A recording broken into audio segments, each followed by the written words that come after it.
What's up and welcome back, everybody. On today's episode, it's going to be absolutely insane. We have a bunch of baby blue pit vipers that were born today here on the property, which was from a pair of Tyler Nolans snakes. So we're going to do a quick update on the crocodiles, then we'll go to the snake room and show you guys those baby blue vipers. Let's do it. Guys, look at this. We're just walking into the snake room, just having my morning coffee. And look at this little Cuban Night, a little baby. Oh. Look how cute he is. This is why I love Florida so much. All right, let's go ahead and release him in the oak tree. All right, yeah. But first, let's take a quick look at all the Crocs and make sure everyone's in their cages. Do a little health check, make sure everyone is good. Yep, he looks good. Let's see how our Cayman's doing. He's doing all right. And the babies. And oh, relax. And good old Diamond came in. All right, all the Crocs are good. Let's head on into the snake room. All right, those baby blue Insularises were just born. So what we want to do, we want to lay this bin with some paper towel. We're going to throw some water on it. That way they can get a good soak, because it looks like one of their skin is a little bit dry. And these babies, you want to keep them super hydrated. So we're going to throw a big water balloon here, soak this paper towel, and hopefully these guys will shed in a couple days. Now this right here is an extremely dangerous situation. Now as you can see, there's a adult female Insularis right there. And we actually have 4 others all in this cage. So you can see she just popped her head out. You need to be super careful when getting these babies out. What we're gonna do, we're gonna take out all of the adults, then we're gonna come back and we're gonna get all those babies. First things first, let's get this little baby on the lip of this vision. Now this is awesome. It looks like the majority of these guys are blue. All right, guys, we finally got all the babies out. We have 1, 2, 3, 4, 5, and number 6 that Tyler's trying to pick up. They're like super glue. They just stick right to you. Oh, yeah. Ow! So much fun. So we had to take out all of the adults because we basically had to go through this whole entire cage and look for babies. Now we sealed it up for about 2 days just to see if any more would come out of this back hide. And it turns out there was one hiding in the back. So now it's been a few days. We're almost positive we got all of those babies out. So now we can take these adults and put them back in their enclosure. But while all these guys are piled up in here, I just want you guys to take a look. Look at how badass this tub is, full of blue Insularis. All right, let's get to it. Let's put these adults back, and then we'll give you guys another peek at those babies before we go ahead and clean a few cages. Now, Tyler Nolan should be taking the rest of his snakes back in about 2 weeks. So let's go ahead and enjoy these puppies while they're here. Look at this blue Insularis. This one has some of the craziest color blues. All right, you stay. Go ahead and grab another. You know what, let's see if we can just grab all of these guys at once. Whew. Look at that, man. The end of my snake hook looks like Medusa. I love these friggin' snakes so much. This is another super light blue one. Beautiful. Let's get their water bowl cleaned out, and these guys will be all good to go. And if any of you guys out there are venomous snake keepers, I'll show you a little life hack. Instead of sticking your hand in there with a water bottle to fill up a water bowl, get a little watering can and kind of just pour it in. Makes stuff a lot easier and a lot safer. All right, guys, and now for the babies. Look at these cute little guys. Now, it looks like a lot of these are gonna stay blue. Now, when it comes to baby snakes, you always want to moisten some paper towel and throw it in there. Now, wherever they are, they need to be in high humidity. If you throw these little guys in low humidity with no water, their skin will literally just dry out. It is horrible for them. So that's why we've added this wet paper towel with a big water bowl in here. That way, these guys can stay nice and hydrated. But look, we have 1, 2, 3, 4, 5, 6, 7 baby blue Insularis. How freaking sweet. All right, y'all. So yesterday I did clean my entire collection. Now I'm kind of working my way through Tyler's stuff right now. I was in the process of cleaning the Chinese Cobra. We did get her enclosure all nice and clean. So we're just gonna go ahead and film putting her back. And you already know we're in the Venom slats. This Cobra is actually a super just dangerous species of Cobra.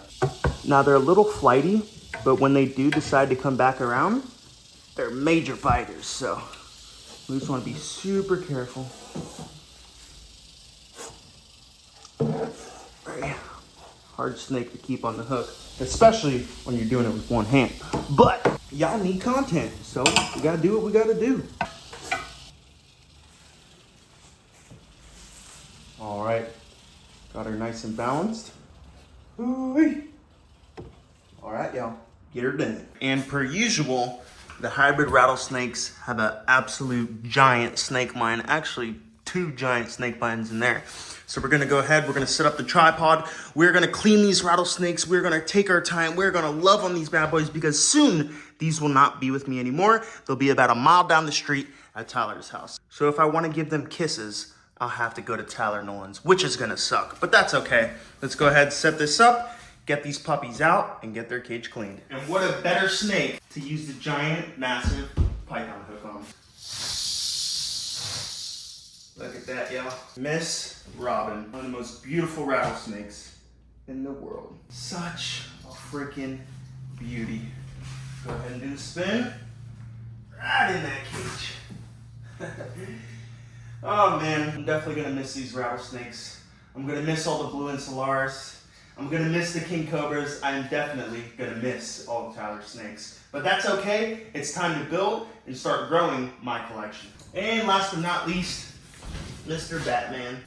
So I'll tell you one thing I won't miss, clean the poop, that's for sure. Now, even when you use that python hook, it is still difficult to put these guys on the hook. Even when you're using the biggest size hook they possibly make. Nothing is better for handling these snakes than your bare hands. Ooh, big dog. Have a look at this massive guy. All right, let's go ahead and let's get Batman out first. Ooh, doggy, he's a little bit upset. But look at that, Mr. Batman. One of my most favorite snakes in the entire world. A canebrake crossed with an eastern diamondback rattlesnake. Such a cool creature. And you want to be very careful. Reaching your hands inside of the enclosure is a big no-no. It's one of the #1 things you shouldn't do. But sometimes you have no choice. You just have to take into consideration where that animal's head is facing and where she's about to go. Now her head is in the back corner of that enclosure. She's not facing towards me.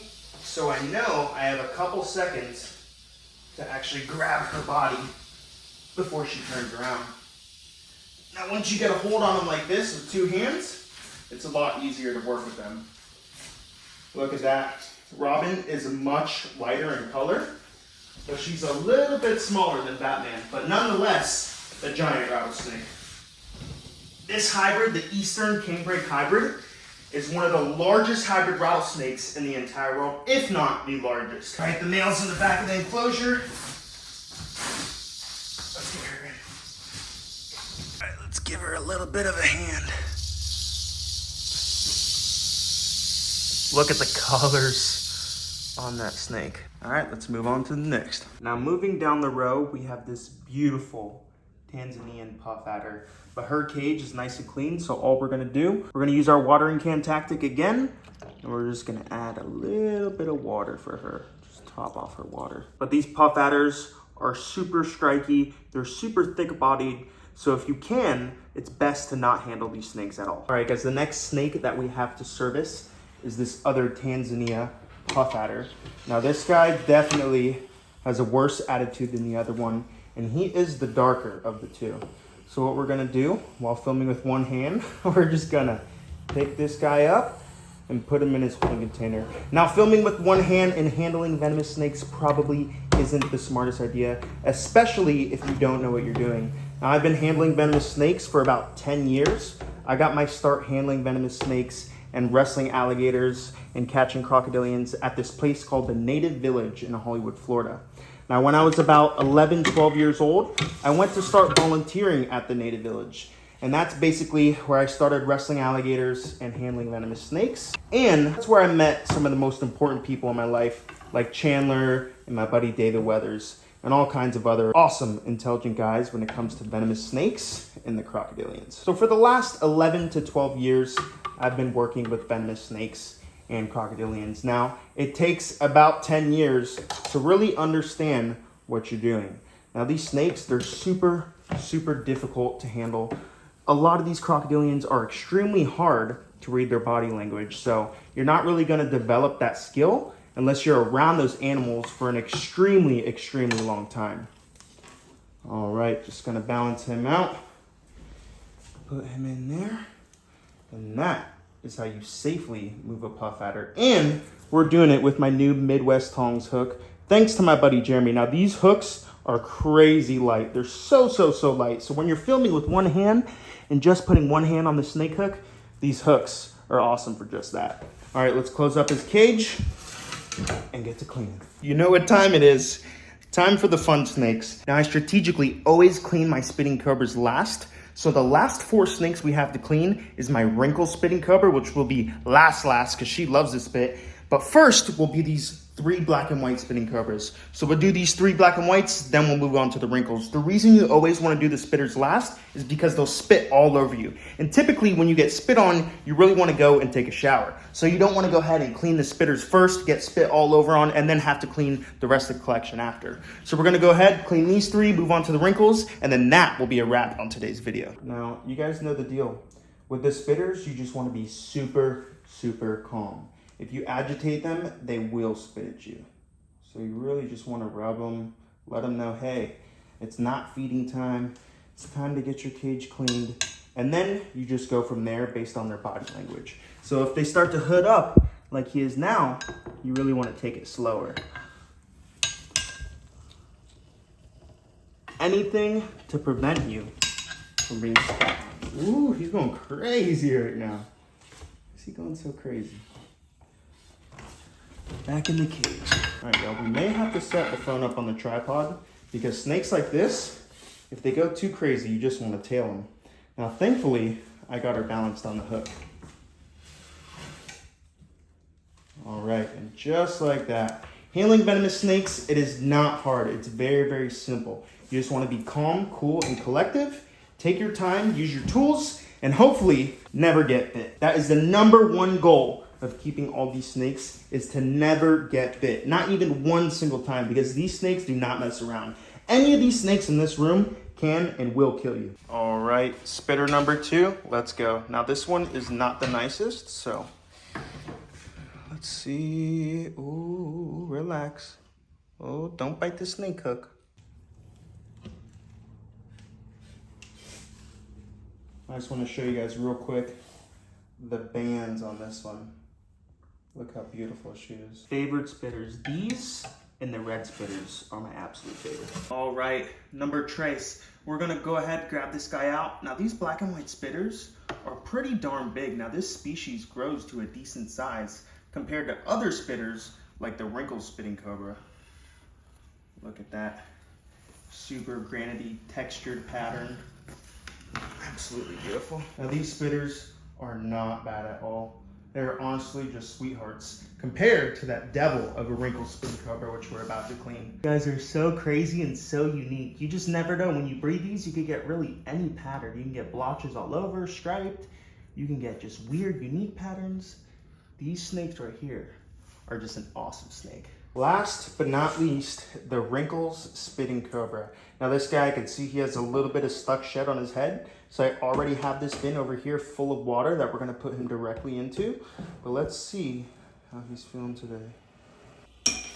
All right, so we got the wrinkles out. That was a little hectic. But let's see if we can get him in this tub of water without him going absolutely insane. All right.